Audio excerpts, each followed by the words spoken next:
Baik teman-teman, akan saya lanjutkan. Di sini saya akan menjelaskan beberapa jenis akar serabut berdasarkan fungsinya. Yang pertama itu ada akar udara atau gantung. Jadi akar udara atau gantung ini dia tumbuhnya ke arah tanah, tapi dia juga keluar dari bagian atas tanah. Dan dia punya filamen untuk menyimpan air dan udara. Contohnya seperti anggrek kalajengking. Nah, tapi di sini juga ada contoh lain yaitu seperti beringin. Nah, jadi dia setelah mencapai tanah, fungsinya memang sama seperti akar pada umumnya itu menyerap unsur hara dari tanah. Tapi ada bagian dari atas, dia berubah menjadi batang. Jadi dia berubah menjadi penyokong. Nah, lalu yang selanjutnya ada akar penggerak atau penghisap. Itu dia tumbuh sebagai parasit dari tumbuhan inangnya, di mana dia akan mengambil air dan hara dari tanaman inang. Seperti contohnya adalah benalu. Lalu yang selanjutnya ada akar pelekat, dia keluar dari buku-buku batang dan tumbuh memanjat. Lalu dia akan menempel pada tiang panjat, contohnya seperti lada. Lalu ada juga akar pembelit, dia memanjat tetapi dia memeluk tiang pemanjatnya, contohnya seperti vanili.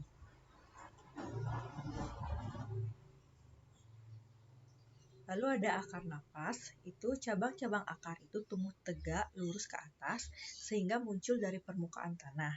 Akar ini banyak mempunyai celah untuk masuknya udara, contohnya seperti kayu api.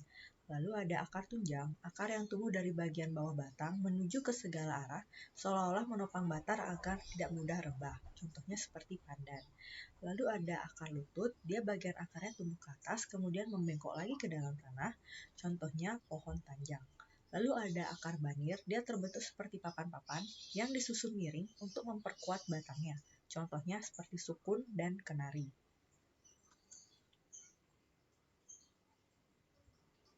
Nah, ini beberapa contoh gambar dari jenis-jenis akar yang sudah saya jelaskan tadi.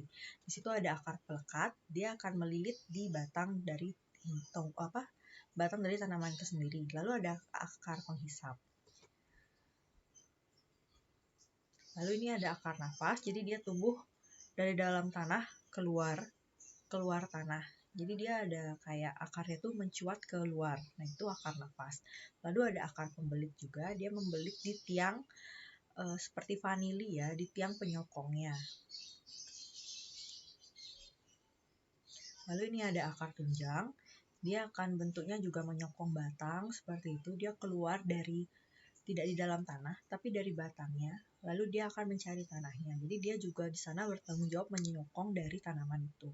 Lalu ada akar lutut, dia bentuknya seperti lutut. Jadi dia berbengkok-bengkok kayak gitu. Nah, ini ada beberapa modifikasi akar. Yang pertama, saya akan menjelaskan tentang modifikasi dari akar tunggang. Di situ ada fusiform roots. Nah, itu adalah akar yang sangat tebal di bagian tengah hingga ke ujung akar. Nah, pada tipe akar ini, hipokotil dan akar berfungsi sebagai penyimpan cadangan makanan, contohnya seperti lobak. Lalu ada conical roots, merupakan akar yang memiliki ketebalan yang paling besar di antara akar dan makin kecil ke bagian ujung. Sebagai contoh adalah wortel. Lalu ada napiform, itu adalah akar yang menggelembung di bagian tengah dan sangat besar dan sangat kecil di bagian ujung. Contohnya adalah turnip atau sugar beet. Lalu yang selanjutnya adalah tuberous root. Dia akarnya memiliki bentuk akar yang tetap dan dapat membesar atau mengembang pada beberapa bagian akar saja, seperti itu. Contohnya ini ada di sini ya, seperti kentang kayak gitu. Atau umbi-umbian. Nah, ini kita lanjutkan modifikasi akarnya. Ada nodulate root, itu nodul akar terbentuk dari cabang akar yang difikasai oleh bakteri. Jadi dia seperti pertumbuhannya dibantu oleh bakteri nitogen. Contohnya itu pada kacang-kacangan. Lalu ada respiratory roots, itu merupakan akar yang pada umumnya terdapat pada daerah dengan kadar garam yang tinggi. Nah, contohnya seperti mangrove. Nah, mangrove ini dia kan kekurangan oksigen. Jadi dia butuh akar yang bisa meminta banyak ada oksigennya seperti itu. Nah, akar ini juga disebut sebagai pneumatopores yang berfungsi menangkap oksigen ke dalam tubuh tumbuhan. Nah, akar ini biasanya dimiliki oleh Rhizopora, Heritera, Sonaratia, dan tumbuhan mangrove lainnya. Jadi ini jenis-jenis mangrove ya. Pada dasarnya kalian tidak perlu menghafal nama-nama ilmiahnya. Jadi kalian cukup tahu aja bahwa ada jenis akar yang seperti itu dan itu berfungsi untuk menangkap oksigen karena tumbuhan itu dia memiliki kelemahan yaitu kurang untuk menangkap oksigen. Nah, seperti ini ya contoh dari akarnya. Jadi di mangrove itu dia akarnya seperti keluar kayak gitu. Jadi mencuat-cuat ke atas. Nah, selanjutnya adalah modifikasi akar adventif. Nah, ini biasanya dia untuk lebih condong untuk sebagai tempat cadangan makanan. Contohnya seperti umbi akar. Lalu, jadi dia ketika cadangan makanan disimpan dalam akar, maka akarnya akan membesar dan membentuk kumpulan seperti ubi jalar atau sweet potato. Lalu ada fasciculated, jadi akar-akarnya bergelombang, membentuk klaster, dan sebelah bawah nodus batang itu berdaging, seperti pada dahlia atau asparagus.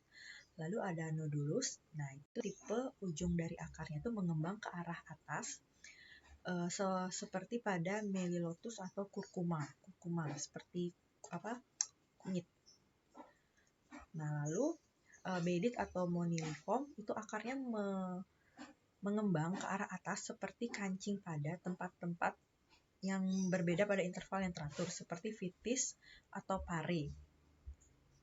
Lalu ada yang terakhir itu annulated akar memiliki serangkaian cicin yang mengembang seperti pada Piscotria.